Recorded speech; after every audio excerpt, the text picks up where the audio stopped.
కృష్ణా జిల్లా గుడివాడలో సైలెన్సర్లతో హల్చల్ చేస్తున్న 7 బుల్లెట్ బైక్లను పోలీసులు స్వాధీనం చేసుకున్నారు. వాటి సైలెన్సర్లను తొలగించారు. ఆసుపత్రులు, ఓల్డేజ్ హోమ్ల వద్ద వీరంగం సృష్టిస్తున్న ఆకతాయిలపై కేసు నమోదు చేసినట్టుగా తెలియజేశారు.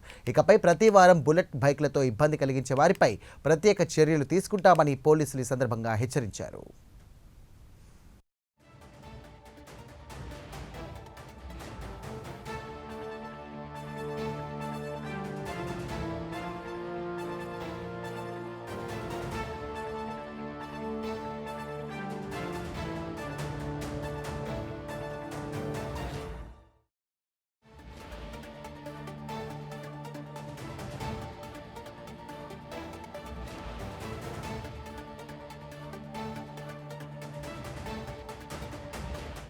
As part of vehicle awareness programmes and ఏదైతే ట్రాఫిక్ ప్రోగ్రామ్స్ చేస్తున్నామో, నిన్న ఒక డ్రైవ్ కండక్ట్ చేసి సుమారు 7 సైలెన్సర్లు మాడిఫై చేసిన బండిలు సీజ్ చేయడం జరిగింది.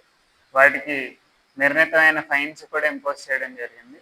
అలాగే వాళ్ళ మీద 279 సెక్షన్ బిఎన్ఎస్ ప్రకారం కేసులు కూడా కట్టడం జరిగింది.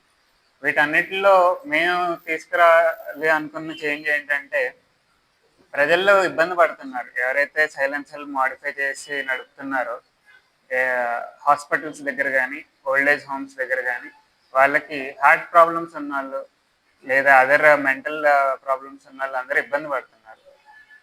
అది it is troublesome to the society. రెండోది, ఎక్కడైతే కొన్ని ప్లేసెస్లో ఐసోలేటెడ్ ఏరియాస్లో షార్ట్స్ కూడా పట్టడం జరుగుతుంది.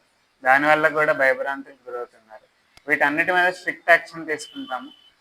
ఇప్పటి నుండి every week will be seizing a few more vehicles ఎప్పుడు. అలాగే మెకానిక్ షాపులకి, రాయల్ ఎన్ఫీల్డ్ షోరూమ్లకి, ఎందుకంటే అది ఎక్కువ ఉన్నాయి కాబట్టి నోటీసులు కూడా ఇవ్వడం జరుగుతుంది.